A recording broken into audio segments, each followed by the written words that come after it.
Selamat pagi pemirsa, Anda kembali bersama kami di Saturasi News. Kami hadir dengan informasi akurat dan terpercaya dari berbagai daerah di Indonesia. Kita awali berita hari ini dari Sukabumi, Minggu 27 April 2025, aksi solidaritas untuk Palestina digelar di alun-alun kota Sukabumi. Kegiatan ini diinisiasi oleh Jaringan Sahabat Muslim Villa atau JASMA Sukabumi Raya sebagai bentuk seruan dukungan kemanusiaan sekaligus penggalangan dana melalui dua lembaga yakni Sehati dan DT Peduli. Puluhan peserta mengikuti aksi ini dengan damai dan tertib. Seperti apa situasi di lapangan? Mari kita simak laporan Muhammad Novel Dava yang berada di lokasi. Baik, Najwa dan juga pemirsa, kali ini saya melaporkan langsung dari alun-alun Kota Sukabumi, di mana pada hari Minggu 27 April 2025 sedang berlangsung aksi solidaritas untuk Palestina. Dan aksi ini diinisiasikan oleh JASMA, yaitu Jaringan Sahabat Muslim Villa Sukabumi Raya.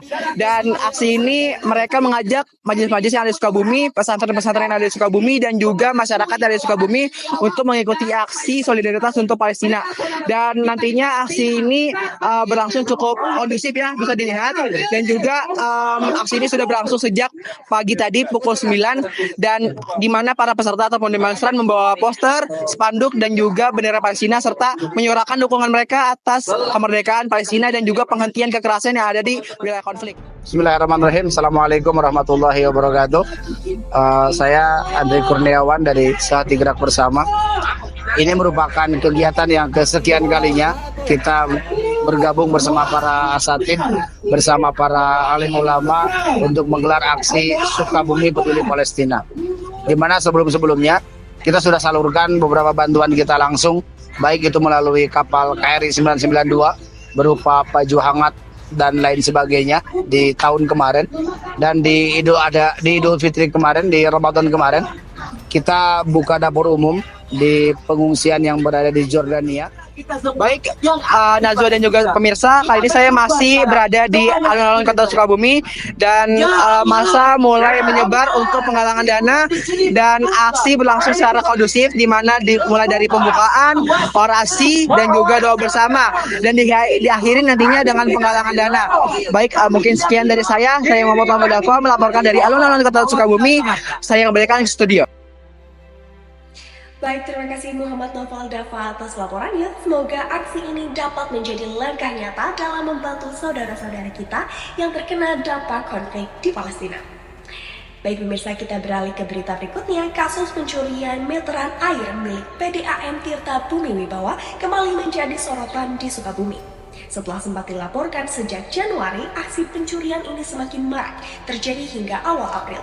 Hingga kini tercatat sudah ada 90 pelanggan yang mengadu terkait kehilangan meteran air di rumah mereka. Berikut laporan selengkapnya yang akan dilaporkan oleh Muhammad Novel Dava. Baik pemirsa, kali ini saya melaporkan dari PDAM Tirta Bumi Wibawa, di mana terdapat laporan pelanggan terhadap kehilangan meteran air di rumah mereka. Yang mana kasus ini sudah cukup lama, yaitu dimulai dari Januari dan hilang di Februari, lalu masif di Maret dan juga April. Kali ini saya akan mewawancarai salah satu humas yang ada di Perumda ini, yaitu Ibu Tia. Bagaimana kelanjutannya? Mari kita lanjutkan. Kenapa sih kejadiannya gitu ya? Itu sebetulnya yang mengetahui adalah pelanggan. Cuma kalau kronologis kita tahu bahwa ada yang kehilangan itu laporan dari pelanggan. Pelanggan melaporkan bahwa meter airnya hilang gitu. Kejadiannya itu mulainya sebetulnya dari Januari ada. Cuma di bulan Februari berhenti tuh tidak ada laporan lagi. Dan mulai masif di awal April ya. Maret akhir lah, semua April. Nah, ketika mulai masif, akhirnya Pak Direktur membuat kebijakan tidak mengenakan pembayaran kepada pelanggan, tetapi dengan syarat harus memperlihatkan bukti laporan kehilangan dari kepolisian. Nah, kita free tuh, nggak dikenakan biaya untuk penggantian meter airnya. Sampai dengan kemarin itu tanggal 28 ya, kurang lebih yang terdata udah ada 90 pelanggan.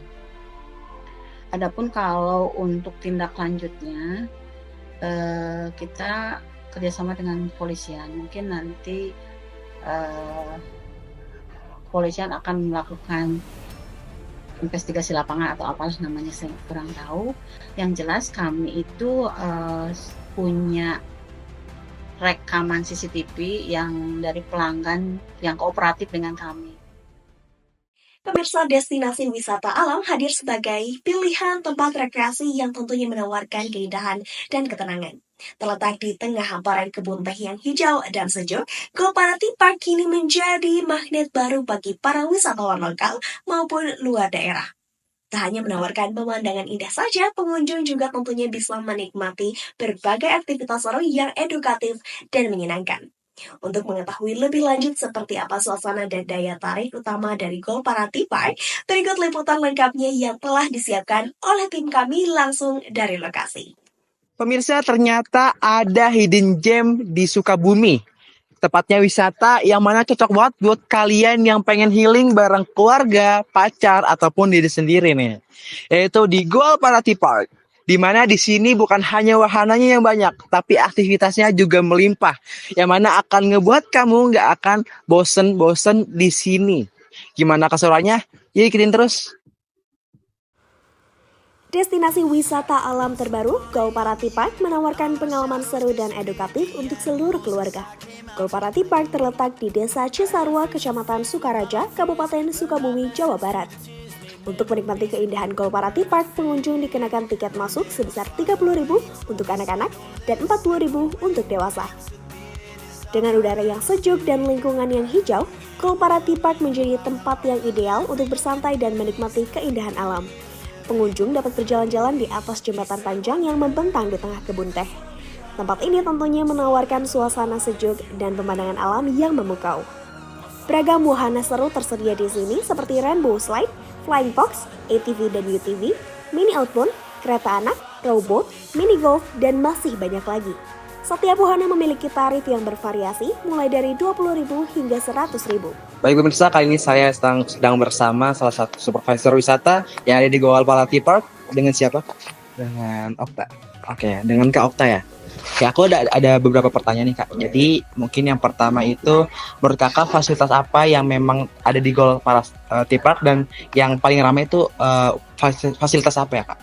Oke, kalau di kita ini sebenarnya untuk fasilitas itu lebih ke fasilitas umum ya Pak.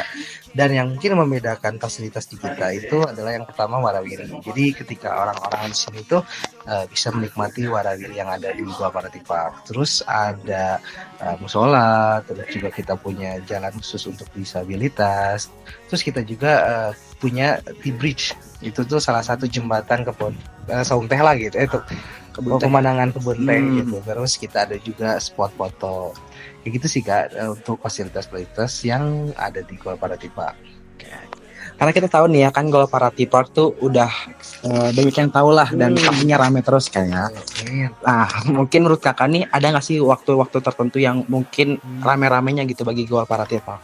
Oke, kalau bagi kita sih high seasonnya kita adalah liburan anak-anak sekolah, liburannya orang-orang yang mungkin kerja gitu kan. Jadi mereka libur kita kerja gitu sih Pak. Jadi di mana ketika ramenya itu high seasonnya kita ketika hari liburan ya. Ya betul.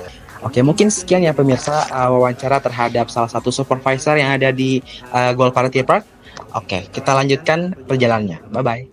Nah pemirsa, yang paling menarik di sini ialah kita sudah menaiki warawiri, yang mana ini jarang sekali ya di wisata Sukabumi dan ini sangat seru. Kita akan diantar ke mini zoo. Sampai jumpa di mini zoo. Golparati Park juga memiliki mini zoo yang menarik, menampilkan berbagai hewan seperti burung unta, merak, rubah, dan kambing etawa.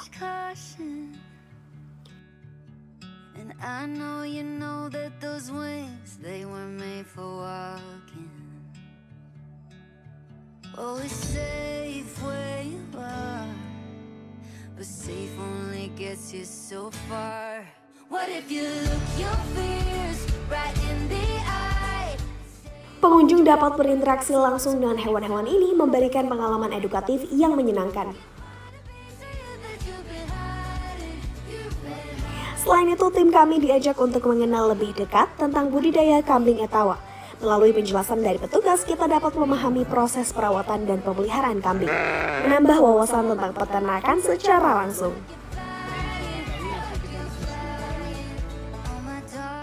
pemirsa, kali ini saya sedang bersama beberapa pengunjung ya yang dari Gol Party Park. Mungkin bisa perkenalkan diri dulu dahulu. Nama saya Ibu Nani dari Cilegon. Oh, Cilegon. Iya, nama saya Ibu Ella dari Cilegon juga. Nama saya Ibu Yeti dari Cilegon. Baik. Ibu, mungkin aku mau nanya ya, Bu ya. Bentar. Ibu tahu Gol Party Park ini dari mana dan juga kesan Ibu selama di sini tuh kayak gimana, Bu? Dari awal pas masuk kah atau gimana gitu?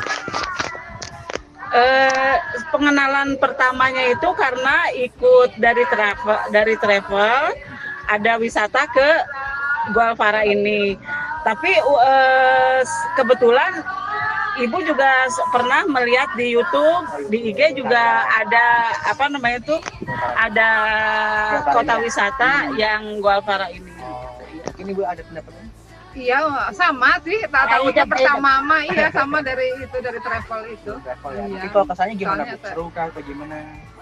Ya kalau untuk pertama kali seru sih, lumayan gitu kalau lihat-lihat ini ya bukan lumayan lagi bagus lah untuk ini mah iya tertata gitu.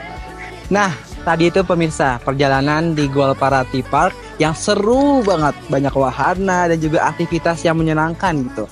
So, tunggu apa lagi kalau teman-teman pengen liburan yang menyenangkan, healing dan juga bisa konten Instagramable, kunjungin ke Gol Party Park. Bye bye. Lebaran Depok 2025 kini memasuki hari ketiga penyelenggaraan. Diadakan sebagai rangkaian perayaan HUT ke-26 Kota Depok, festival ini digelar sejak 11 hingga 17 Mei, menghadirkan serangkaian tradisi Betawi dan juga daerah lain yang kaya akan makna. Berikut detail kegiatannya dan kita sambungkan dengan reporter kami, Muhammad Noval Dava di lapangan. Baik pemirsa, kali ini saya sedang berada di Jatimulya, Cilondong, Depok, Jawa Barat. Pada hari Selasa 13 Mei 2025, di mana acara ini ialah acara ngaduk dodol dari rangkaian Lebaran Depok. Yang mana hari ini adalah hari ketiga, yang kemarin tanggal 11 sampai tanggal 12 Mei sudah dilaksanakan dua acara, yaitu nguduk empang sama nyuci perabotan. Dan pada hari ketiga ini ialah acara ngaduk dodol ini. Dan acara Lebaran Depok ini akan berlangsung selama 6 hari dari 11 Mei hingga 17 Mei 2025.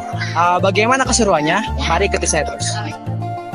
Lebaran Depok dibuka dengan tradisi ngubek empang di Jalan Baru, Kelurahan Pengasinan sebagai simbol pembersihan diri dan alam jelang Lebaran. Kemudian, 12 Mei dilanjutkan dengan nyuci perabotan di Rumah Budaya Rangkapan Jaya yang melambangkan penyucian hati serta perabotan rumah tangga untuk menyambut Fitri. Dan hari ini, 13 Mei 2025, tradisi ngaduk dodol masyarakat Betawi dan perantau berkumpul untuk mengaduk dan menumpuk dodol. Kuliner khas yang bukan sekedar kue manis, melainkan lambang keteguhan, persaudaraan, dan silaturahmi. Dodol menjadi kue silaturahmi karena proses pembuatannya dilakukan secara bersama yang bisa memupuk rasa kebersamaan. Proses pembuatan dodol Betawi memakan waktu hingga 8 jam dengan pantangan tidak berbicara kotor selama mengaduk agar tekstur legit dan juga rasanya bisa sempurna. Nantinya dodol ini akan dibagikan sebagai rantangan kepada keluarga dan tetangga sebagai simbol untuk mempererat tali silaturahmi antar warga. Saya Bu Potuti, orang Depok. Sebagai panitia ya? Iya, saya sebagai PJ-nya di acara bikin dodol ya. Kalau menurut Ibu tadi arti ngaduk dodol ini di Lebaran Depok.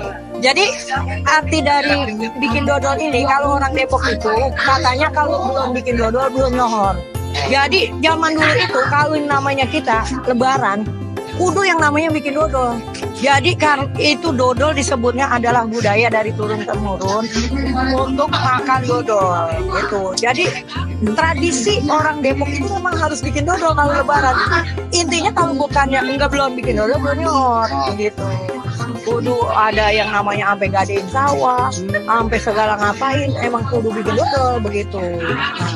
Jadi hasil dodolnya ini bakal dibagi atau gimana? Hasil dodolnya ini nanti kan kita kan kalau Lebaran itu biasanya kan nganter ke rumah orang tua, saudara-saudara semua.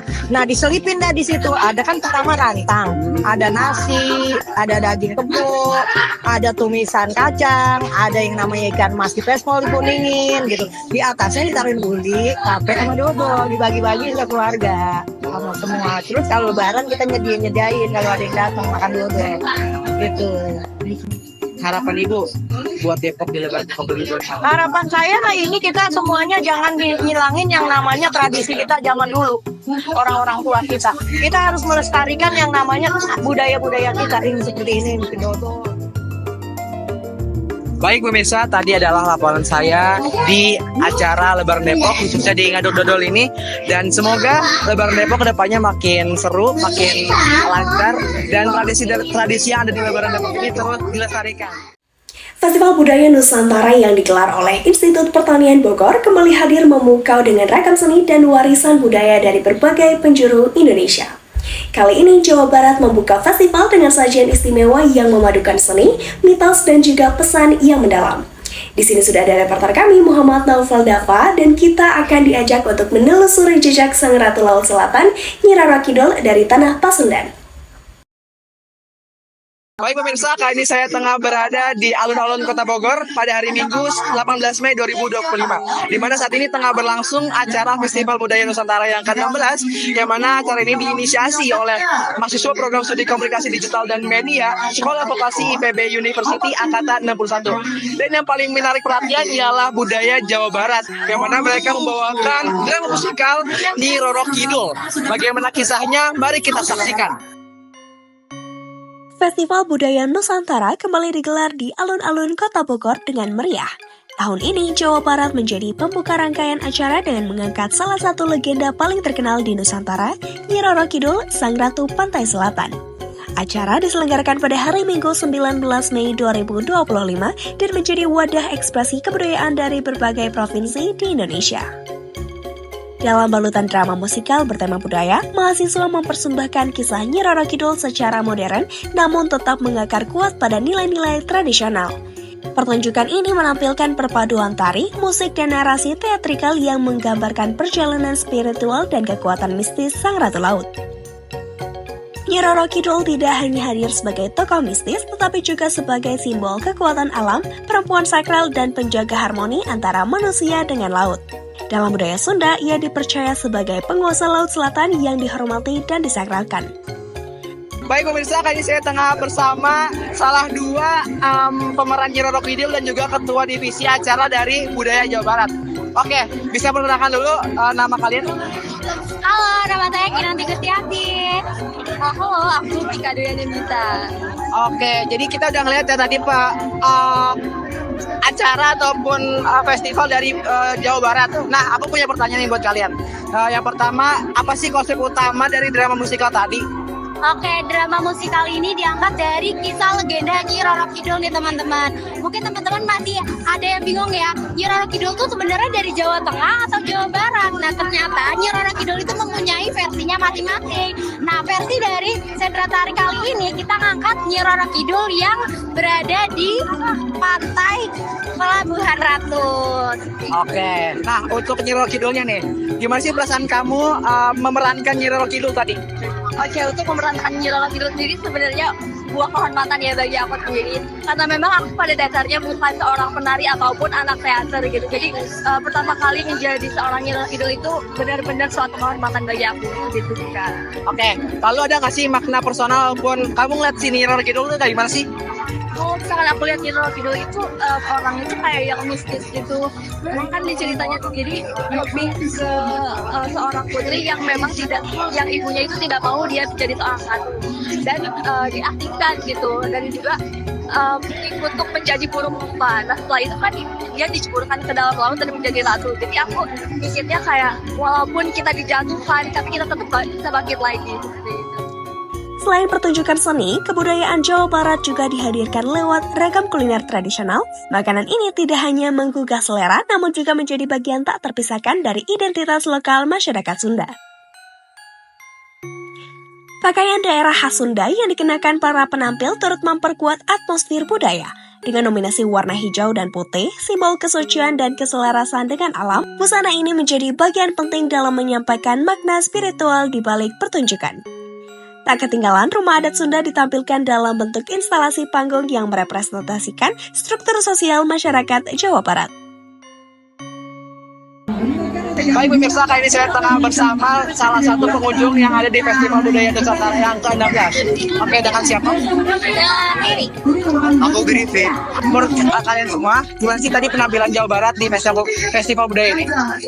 Sumpah merinding banget, malah tentang Nyiroro Kidul juga bagus banget juga menurut kamu. Aku juga pas lihatnya juga merinding karena aku juga lihat kostumnya juga pada niat-niat dan bagus-bagus banget sih. Festival ini menjadi bukti bahwa mitos dan budaya bukan untuk dilupakan tetapi diwariskan dengan cara yang lebih relevan dan menyentuh.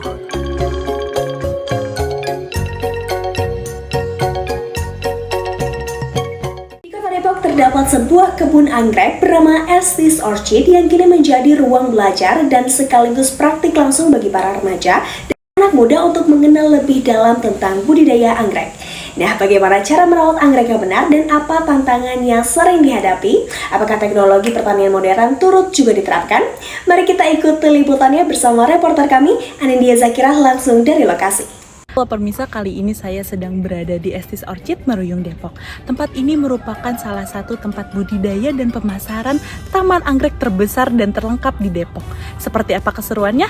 Yuk ikutin saya terus. Berawal dari loteng rumah sederhana pada tahun 1998, Estes Orchid kini tumbuh menjadi salah satu kebun anggrek produktif di Depok. Berlokasi di Kampung Kebun Anggrek Meruyung, Kota Depok, tempat ini bukan hanya pusat pembudidayaan anggrek, tapi juga ruang belajar terbuka bagi remaja dan generasi muda yang ingin mengenal lebih dekat dunia hortikultura. Pak Wagiman, seorang guru yang punya tekad besar, memulai usaha ini tanpa modal yang besar. Yang pertama saya dirikan itu tahun 1998. Saya bikin lab dulu. Nah, karena saya nggak punya modal, background saya guru, akhirnya saya bikin mesin namanya shaker. Itu sampai setahun saya dicoba karena bukan orang mesin ya, dicoba, tapi saya pengen usaha anggrek tapi nggak punya modal. Budidaya anggrek bukan tanpa tantangan. Tahun 2003, perubahan suhu ekstrim siang dan malam menyebabkan banyak kontaminasi pada bibit. Sampai sekarang masalah seperti kelembaban berlebih, jamur, dan hama tetap menjadi perhatian yang utama. Saya Ardi, saya di sini dari tahun 2018 ya. Tentu sampai saat ini tahun 2025 tentu saya udah berpengalaman untuk produksi mulai dari menanam hingga pemasaran ya. Itu kalau suka duka di sini ada aja, mulai dari kita ya namanya juga merawat anggrek pasti ada kalanya sedih. Sedihnya kenapa? Ketika tanamannya rusak, misalnya karena cuaca atau mungkin karena hama atau penyakit ya. Meski penuh rintangan, semangat inovasi dan konsistensi Pak Wagiman membuktikan bahwa siapapun bisa memulai usaha pertanian dari nol. Estes Orchid kini menjadi tempat inspiratif bagi anak muda yang ingin mengenal lebih dalam dunia anggrek dari akar hingga bunga. Budidaya tanaman anggrek bukan soal keindahan, tetapi juga tentang ketelitian dan ketekunan yang tinggi. Nah, itu dia perjalanan kita kali ini. Saya Anindya Zakirah Kurnia, izin pamit melaporkan kembali ke studio. Demikian rangkaian berita utama hari ini. Saya Nazwa Safira mewakili seluruh tim redaksi yang bertugas mengucapkan terima kasih atas perhatian Anda. Sampai jumpa dan tetap jaga kesehatan serta keselamatan Anda dan keluarga.